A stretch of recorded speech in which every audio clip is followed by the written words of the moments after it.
ये कहानी है शिवम की, जो कि एक छोटी सी पब्लिशिंग कंपनी में काम करता था। एक दिन उसके संपादक ने उससे कहा कि एक पुरानी हवेली है, उसके बारे में लिखो, जिसके बारे में लोग कहते हैं कि वहाँ कुछ अजीब होता है। शिवम हंसते हुए कहता है, भूत प्रेत ये सिर्फ कहानियों में होती है। तभी संपादक कहता है, इसीलिए तो मैं चाहता हूँ कि तुम वहाँ जाकर उसकी सच्चाई का पता लगाओ। हवेली का नाम था श्यामगढ़ हवेली, जो कि एक पहाड़ी इलाके में थी। गांव के लोगों का कहना था कि 25 साल पहले वहां एक जमींदार की बेटी रागनी एक रात अचानक गायब हो गई थी। आज तक उसका कोई पता नहीं चला। शिवम की क्यूरियोसिटी और बढ़ जाती है और वो वहां जाने का सोचता है। गांव के लोगों ने उसे बहुत समझाने की कोशिश की कि शाम के बाद वहां कोई नहीं जाता, क्योंकि वहां एक आत्मा है। लेकिन शिवम मुस्कुराकर बोलता है, मैं यहां लिखने आया हूं, डरने नहीं। हवेली बाहर से टूटी फूटी थी। एक अजीब सा सन्नाटा था, पर उसकी दीवारें मानो कुछ कहना चाहती हो। शिवम जैसे ही हवेली के अंदर कदम रखता है तो उसे एक अजीब सी गंध आती है।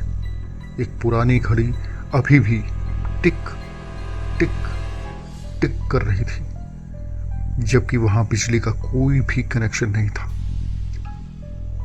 रात के 12 बजते ही शिवम को एक अजीब सी आवाज सुनाई देती है, किसी लड़की की धीमी सी हंसी। शिवम डरते हुए कहता है, कौन है वहां? कोई जवाब नहीं देता। बस एक खिड़की अपने आप बंद हो गई। तभी शिवम की नजर एक दरवाजे पे पड़ती है। उसने दरवाजे को देखा तो दरवाजे का ताला टूटा हुआ था, जैसे किसी ने तोड़ने की कोशिश की हो। अगली सुबह शिवम को हवेली में एक डायरी और एक चिट्ठी मिलती है। ये डायरी रागनी की थी। डायरी में लिखा था, मैं राघव से प्यार करती हूँ, लेकिन मेरे पिताजी ने मेरी शादी ठाकुर वीर प्रताप सिंह से तय कर दिया है। अगर मैं गायब हो जाऊं तो समझ लेना कि मुझे मिटा दिया गया है। वहीं दूसरी ओर चिट्ठी में लिखा था, रागनी, मैं आज तुम्हें लेने आऊंगा। हम भाग जाएंगे तुम्हारे कमरे के पीछे वाली सुरंग से। ये पढ़कर शिवम समझ गया था कि एक प्रेम कहानी है जिसका सच अभी भी अधूरा है। उस रात उसने रागनी के कमरे के पीछे देखा तो वहां सच में एक सुरंग मौजूद थी। सुरंग सीधे बेसमेंट में जाती थी। बेसमेंट में बहुत अंधेरा था। तभी वहां उसे किसी की चलने की आवाज सुनाई देती है। शिवम डर चुका था, पर उसे सच्चाई भी जाननी थी। तभी उसे वहां एक पुरानी चूड़ी मिली, जो कि धूल से लिपटी हुई थी। तभी अचानक से उसकी टॉर्च भी बंद हो जाती है।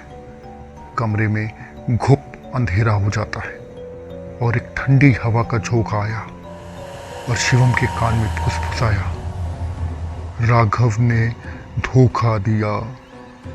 शिवम की मानो जैसे रूह कांप गई हो। सामने की दीवार पर खून से लिखा था, उसने मुझे मार डाला। शिवम को बेसमेंट में एक और कमरा मिलता है, जिसमें एक पुराना बक्सा रखा था। बक्से को खोलते ही अंदर एक लड़की की लाश मिलती है, जो कि पूरी तरह से सड़ चुकी थी। उसके हाथ में एक लॉकेट था, जिस पे राघव और रागनी लिखा था। शिवम समझ गया था कि ये लाश रागनी की ही है। तभी एक बूढ़े आदमी की आवाज आती है, तुम्हें यहां नहीं आना चाहिए था।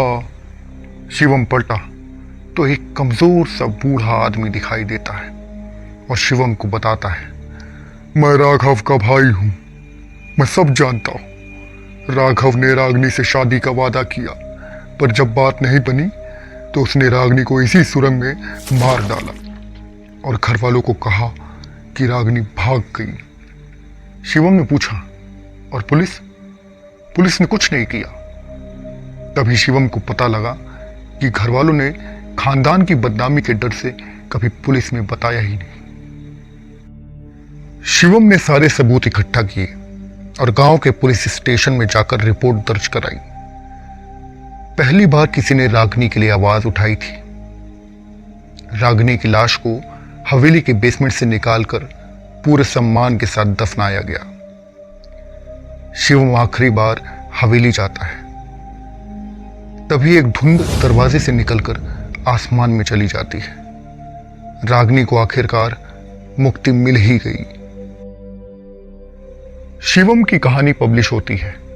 श्यामगढ़, एक प्रेम, एक हत्या, एक आत्मा, और वो बेस्ट सेलर बन गई। लेकिन एक रहस्य अभी भी बाकी था। एक दिन शिवम के घर के लेटर बॉक्स में एक चिट्ठी आई और उस चिट्ठी में लिखा था, तुमने रागिनी को मुक्ति दी, अब राघव लौट रहा है, वो तुमसे मिलना चाहता है। क्या राघव अभी भी जीवित है या कोई और आत्मा अब भी इंतजार में थी?